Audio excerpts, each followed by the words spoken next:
Hello aspirants, welcome to Shankaran IAS. This is Charita. To have an in-depth analysis about Vikasit Bharath, we are welcoming Dr. Harnath Reddy sir. Hello sir. Hi Charita. Firstly, what is Vikasit Bharath and why it has been in the news sir?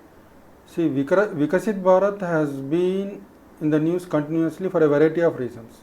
But in the recent past, the Union government has come up with a budget for 2025-26.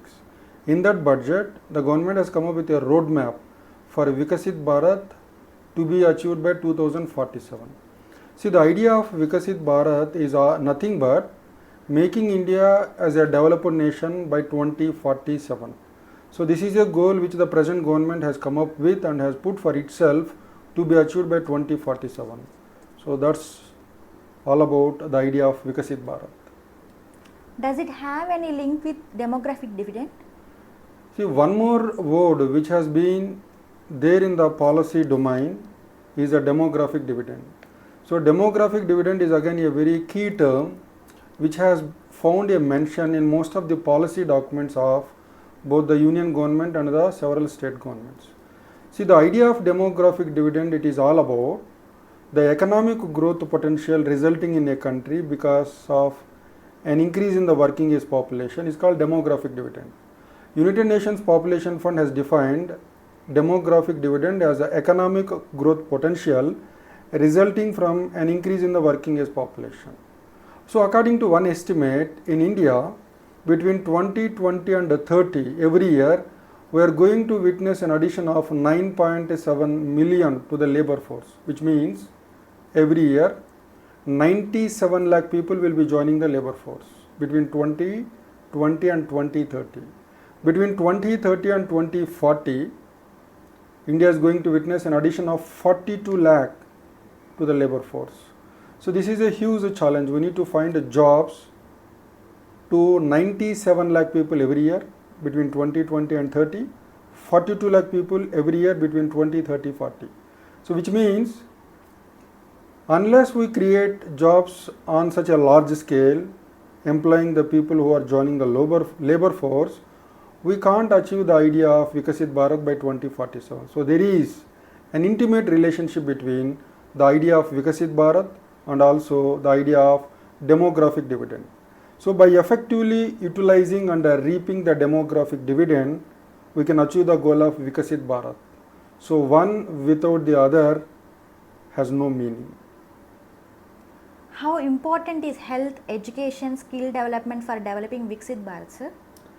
See, it is not for meeting the demand of Vikasit Bharat alone. Even to reap demographic dividend in India, health, nutrition, education and skill development, they play an important role. For example, it has been proven beyond a reasonable doubt that there is a link between health and economic growth. So if the health of the population improves, economic growth will improve. If the quality of education improves, economic growth will improve. If the skill of the population increase, economic growth will increase. Unless there is a sustained economic growth, India can't become a developed nation. So yes, there is a very, very important role for nutrition, quality of health, quality of education and skill development in realizing the goal of Vikasit Bharat by 2047. Unless the central government and all the state governments focus adequately on improving nutrition, on improving the quality of health, on improving the quality of education and on skilling the addition to the labor force is done, unless this is done, the idea of Vikasit Bharat will remain as a mere slogan rather than it becoming real. What is the role of deregulation, energy security in achieving Vikasit Bharat? So if you read the recent Yojana, there was an article written by Ananta Nageshwaran, who is the chief economic advisor to the Ministry of Finance. So there he has stressed upon certain important areas for achieving the goal of Vikasit Bharat by 2047. So the first one which he lays emphasis on is broad-based deregulation. So we all know that from 1950 to 1990, we had chosen a socialist model of development by Nehru because he believed that USSR has achieved remarkable progress under the idea of socialism, and by the time India became independent, the presence of the private sector is minimal, and it doesn't have the capacity to bring in a lot of investment. So in the wisdom of Nehru, he felt that the economy has to be led by the public sector. So socialism is all about giving lot of importance to the public sector. So public sector enterprises reaching the commanding heights of the economy. There will be private sector, there will be mixed economy, but the public sector will play an important role. So these set of policies from 1950 to 1990 led to very slow rate of economic growth. So in the first 3 decades, the average economic growth rate in India is roughly 3.5%. This was called Hindu rate of growth by Raj Krishnan.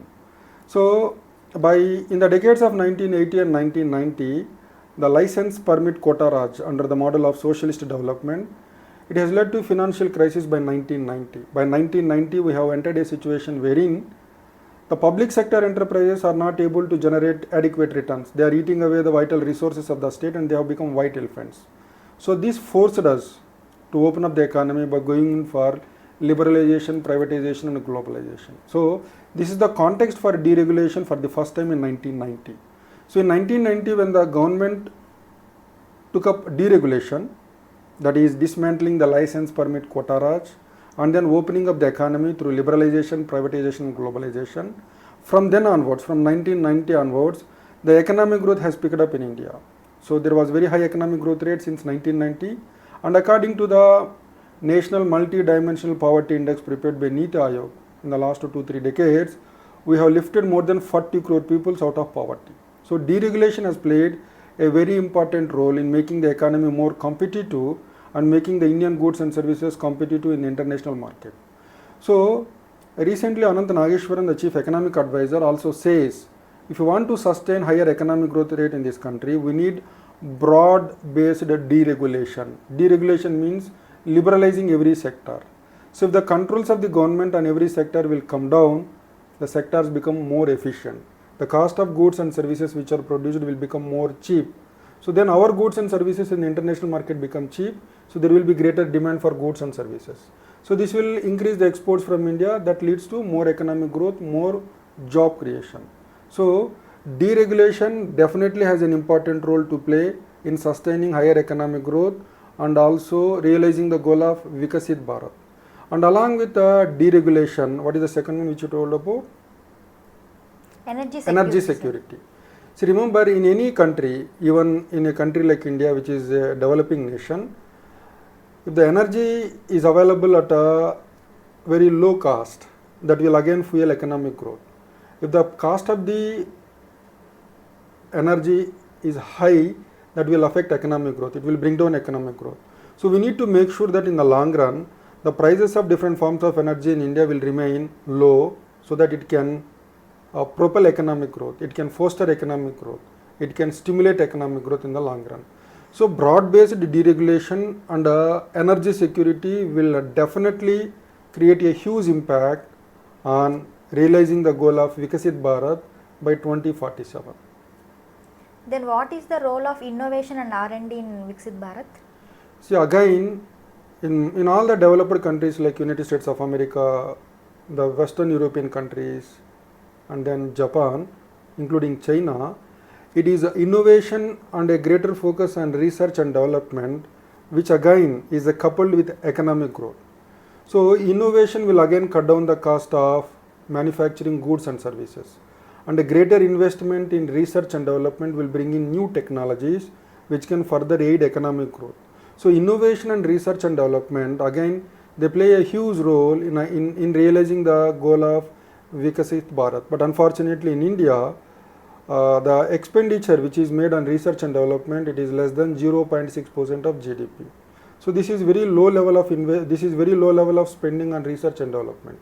So with this very low level of spending on research and development, we are not going to bring in huge innovations in Indian economy, and that will undermine economic growth. So in the upcoming days, for example, we have something called National Research Foundation, which is set up at the national level. So this was created to give stimulus to the idea of innovation and to increase spending on research and development. So again, Research and development, a focus on research and development and innovation. They have again an intimate relationship with a higher economic growth, which in turn will result in realizing the goal of developed India by 2047. Does infrastructure and land reforms are equally important? As you rightly pointed out, along with whatever we have discussed till now, infrastructure also plays a very important role along with the labor reforms. So what is the idea about labor reforms? See, in India, till recently, starting a business, getting into business and coming out of business is not so easy in India. There are too many restrictions under the central and the state laws. That's the reason why we are not expecting much investment in the bigger industries because of the rigidity of the labor laws. So if you make entering into business easy and making an exit from the business easy, you need to simplify the labor laws. That again has a link with economic growth. And the union government has made its own effort by bringing in 4 labor codes, but they are yet to be implemented.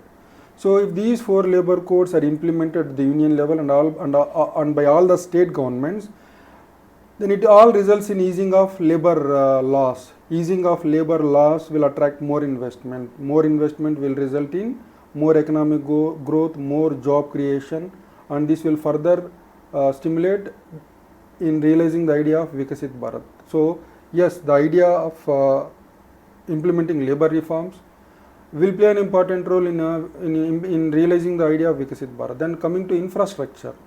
So in any nation, the quality of physical, economic and social infrastructure will again decide the fate of economic growth in those countries.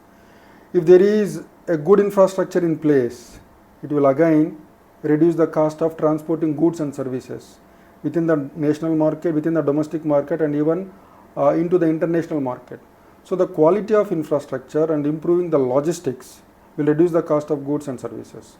So that will again result in realizing the goal of Vikasit Bharat. So as you rightly pointed out, a greater focus on implementing labor reforms, a greater focus on creating infrastructure, quality infrastructure will make the goal of Vikasit Bharat an achievable goal. Then is the goal of Vikasit Bharat real or myth, sir? Yes, see, the government at the union level today wants to make India as a developed nation by 2047, which means by 2047 the Indian economy must reach $30 trillion economy. So we don't need to be worried about whether we can achieve the idea of developed nation by 2047 or not, because if certain right things are done, it is very much possible to be a developed nation by 2047. But with the business as usual, it will become a myth rather than a reality. So I think with the present wisdom on the part of the union government and also the proactivity on the part of the state governments, to a great extent, we can achieve this goal of Vikasit Bharat by 2047. The chances are very high, and maybe if we do certain mistakes, which is a remote possibility, unless we do fatal mistakes, very silly mistakes and great mistakes, that goal may not be achieved. But I am very positive and optimistic that this goal may become real by 2047 if certain things are done in a right way. Thank you, sir. Thank you, Charita.